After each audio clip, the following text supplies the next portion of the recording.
करते हैं worksheet number 84। ये वर्कशीट आपकी 10 तारीख की है। इसके अलावा ये 6 to 8 क्लास की है, एक ही मीडियम में आई है।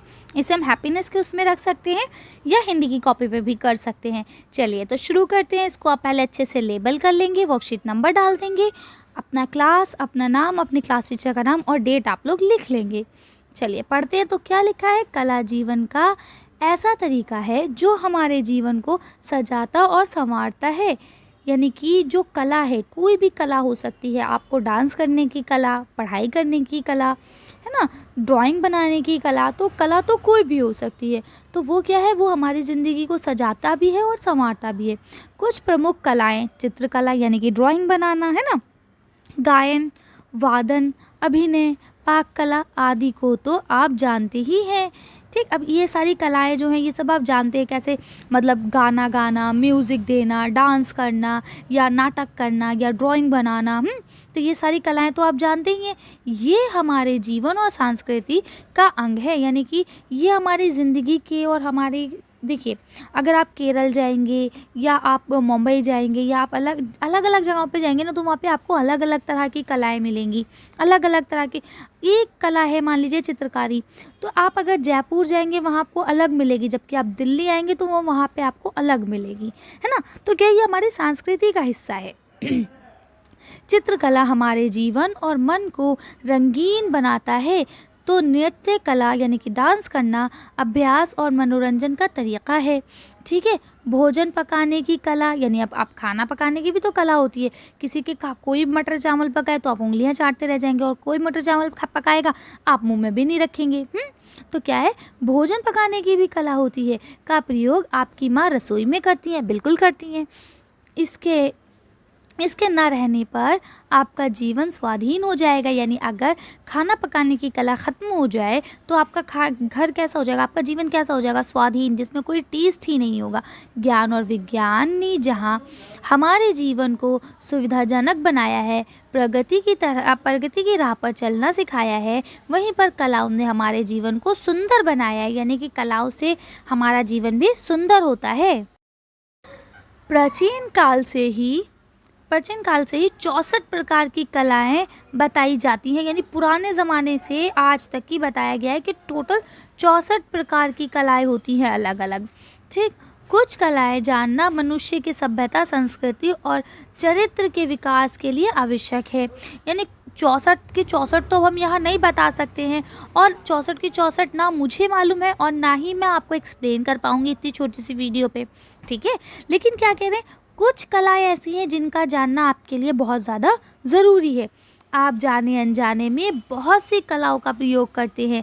यानी आपको नहीं पता, उसके बावजूद आप इतनी कलाओं का प्रयोग करते हैं कि आप खुद नहीं जानते।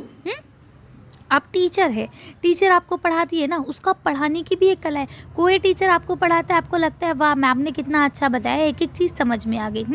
वहीं कोई टीचर आपको पढ़ाएगा, आपको लगेगा ओहो ये क्या बोल के गए, मेरे तो कुछ समझ में ही नहीं आया, उल्टा मुझे नींद और आने लगी, है ना। अक्सर मेरे साथ भी ऐसा होता था, जब मैं छोटी सी थी ना, तो स्कूल में मेरे साथ भी ऐसा होता था। क्या है, फिर इसी वजह से जिस टीचर का पढ़ाया वो आपको अच्छा लगता है, पसंद आता है, तो आप उस टीचर को पसंद करने लगते हैं और आप सारी काम छोड़ के, सब कुछ छोड़ के उस क्लास को अटेंड करने जाते हैं। चाहे आपका ड्राइंग कंपटीशन चल रहा हो या कुछ भी हो, अगर उन टीचर की क्लास लगेगी तो आप दौड़े दौड़े जाते हैं कि नहीं, हमें उन टीचर की क्लास मिस नहीं करनी। तो वही चीज़ बता रहे हैं कि जाने अनजाने में भी आप बहुत सारी कलाओं का प्रयोग करते हैं। जब शरीर और मन थकता है तो संगीत हमारे थकान को मिटाता है। यानी गाना सुनना, और मेरा फेवरेट जो है ना हॉबी, मेरी फेवरेट हॉबी यही है कि जब भी मैं फ्री टाइम होता है तो मैं गाने सुनती हूँ, उससे स्ट्रेस कम होता है। ख़ुद भी गुनगुनाओ। और एक बात बिल्कुल क्लियर कर दूँ, मैं आज के गाने बिल्कुल भी नहीं सुनती हूँ। मैं थोड़े पुराने ज़माने के ही गाने सुनती हूँ। तो यही चीज़ है, आज के ज़माने के गाने कोई गाने नहीं है, वो सिर्फ टाइम पास है। लेकिन अगर आपको अपने माइंड को फ्रेश करना है, आपको अपनी पढ़ाई के लिए तैयार होना है, तो उसके लिए आप ना थोड़े से पुराने गाने हल्की वॉल्यूम में सुनेंगे ना, आपको खुद लगेगा कि आपका मूड और माइंड दोनों फ्रेश हो गए। चलिए, जब लोग प्रसन्न होते हैं तो वो गुनगुनाते या नृत्य करने लगते हैं। ये मनुष्य का सहज स्वभाव है। सही बात है, जब आपको पता चले कि आपने क्लास में टॉप करा है, आपके सबसे हाईएस्ट मार्क्स आए हैं, तो आप क्या करते हैं, एकदम से डांस करने लगते हैं, ये ऐसे करके उछलने लगते हैं ना। तो क्या है ये, आप एक तरह से डांस कर रहे हैं, ये मनुष्य का स्वभाव है। आप भी विचार कीजिए कि आपकी किस कला में रुचि है। अब आप भी ध्यान लगाइए कि आपको कौन सी चीज़ सबसे बेस्ट लगती है। यदि आप कुछ गाते हैं तो उसे रिकॉर्ड करके अपने स्कूल के ग्रुप पर भेजिए। यानी अगर आपको गाना पसंद है तो आप उसको रिकॉर्ड कीजिए और अपने स्कूल ग्रुप पे शेयर कीजिए। अब जैसे जब मैं छोटी सी थी तो मेरी टीचर ये कहती थी कि तुम गाना सीखो, तुम्हारी आवाज़ बहुत अच्छी है। लेकिन मुझे कभी उसमें इंटरेस्ट नहीं रहा इस तरह से गाने में।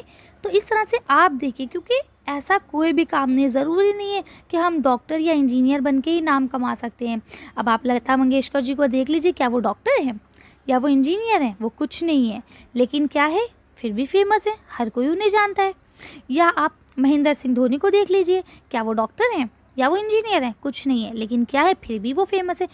आप कोई भी चीज़ में फेमस हो सकते हैं, बस शर्त ये है कि आप मेहनत करें और जो चीज़ आप कर रहे हैं ना उसमें आप बिल्कुल परफेक्ट होके दिखाएं।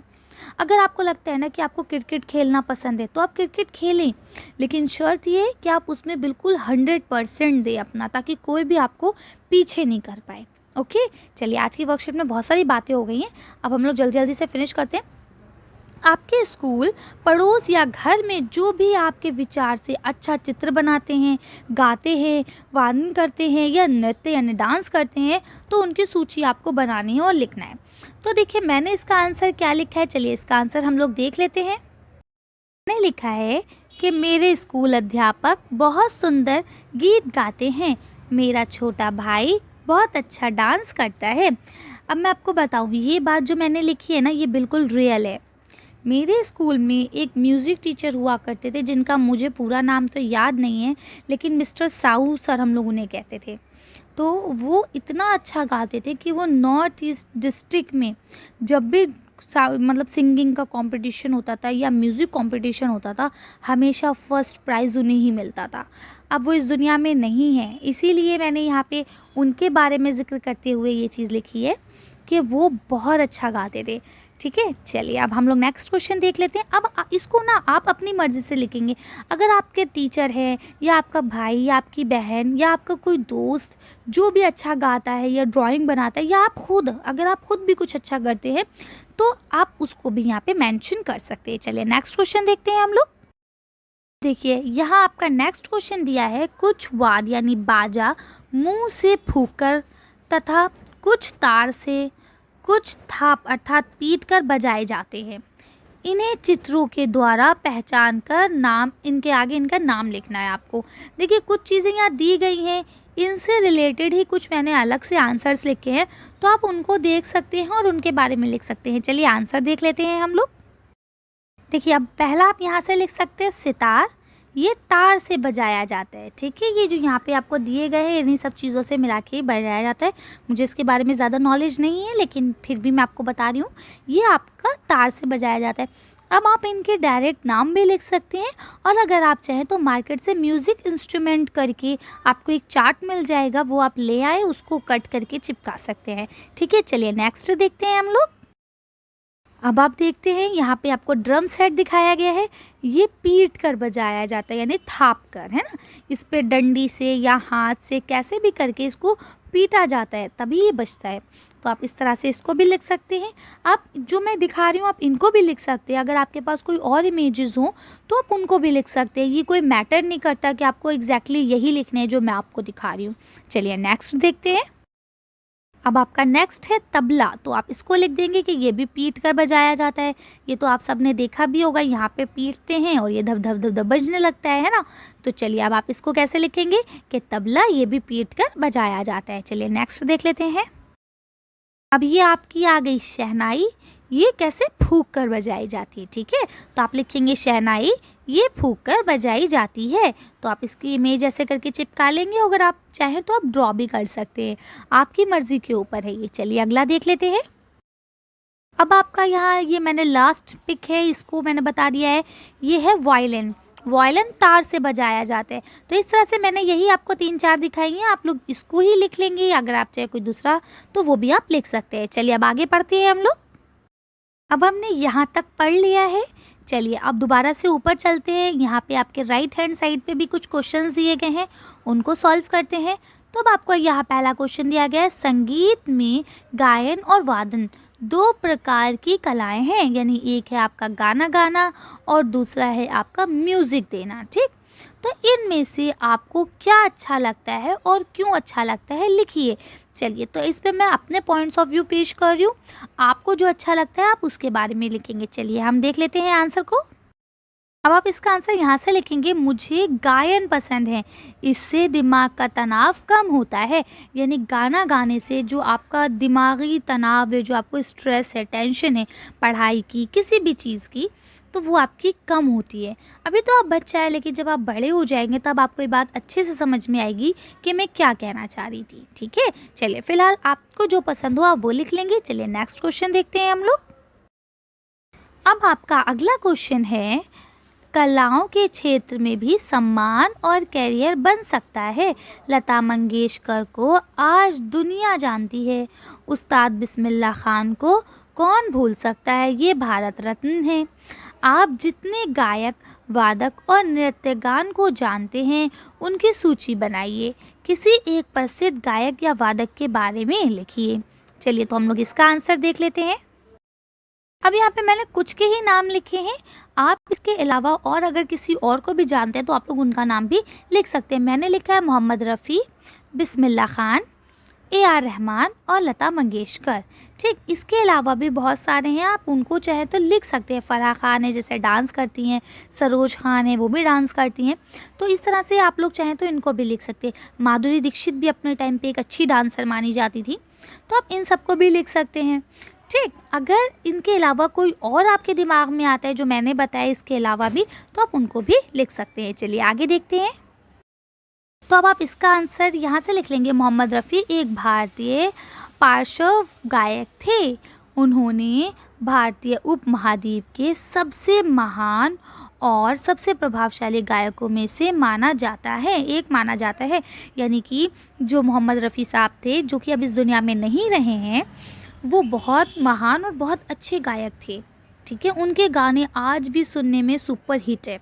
तो आप इस तरह से लिख सकते हैं। अगर आप मोहम्मद रफ़ी के बारे में और कुछ जानना चाहते हैं तो आप लोग गूगल पे भी सर्च कर सकते हैं, वहाँ पे आपको मिल जाएगा इजीली। ठीक, इसके अलावा मैं आप लोग से एक बात और शेयर करना चाहती हूँ। वर्कशीट नंबर 5 साइंस की, जो कि 6th क्लास की थी इंग्लिश मीडियम, उसमें थोड़ी सी मिस्टेक हो गई है हमारे एडिटर से। उन्होंने उसको आगे का स्किप करके आधे से वीडियो को अपलोड करा है, तो उसके लिए मैं आप सबसे माफ़ी चाहती हूँ। ये बात मुझे आज ही पता चली है, जिसके बाद मैं आप लोगों से सॉरी बोल रही हूँ। मुझे नहीं पता था कि इस तरह से कुछ हुआ है। वैसे मैंने पूरी वीडियो ही बनाई थी, ये एडिटर साहब की गलती थी कि उन्होंने उसको आधे ही एडिट किया। चलिए इसके लिए मैं आपसे माफ़ी चाहती हूँ। उसमें जो एक क्वेश्चन था कि ऐसा कौन सा जानवर है जो अपने अंदर डाइजेस्ट कर लेता है, फैट रख लेता है और उसके बाद सर्दियों भर सोता रहता है, तो उसका जवाब था बियर। बियर माने भालू। ठीक है, तो आप लोग उसको लिख लेंगे और फिर से मैं आपसे सॉरी बोलती हूँ आप सबसे। चलिए नेक्स्ट टाइम से मैं इस चीज़ का खुद ख्याल रखूँगी। तो आज की वर्कशीट में बस इतना ही। अगर आपको हमारी वीडियो पसंद आई हो तो प्लीज़ इसे लाइक और शेयर करें। अगर अभी तक आपने हमारे चैनल को सब्सक्राइब नहीं करा तो प्लीज़ हमारे चैनल को सब्सक्राइब करें। Thank you for watching.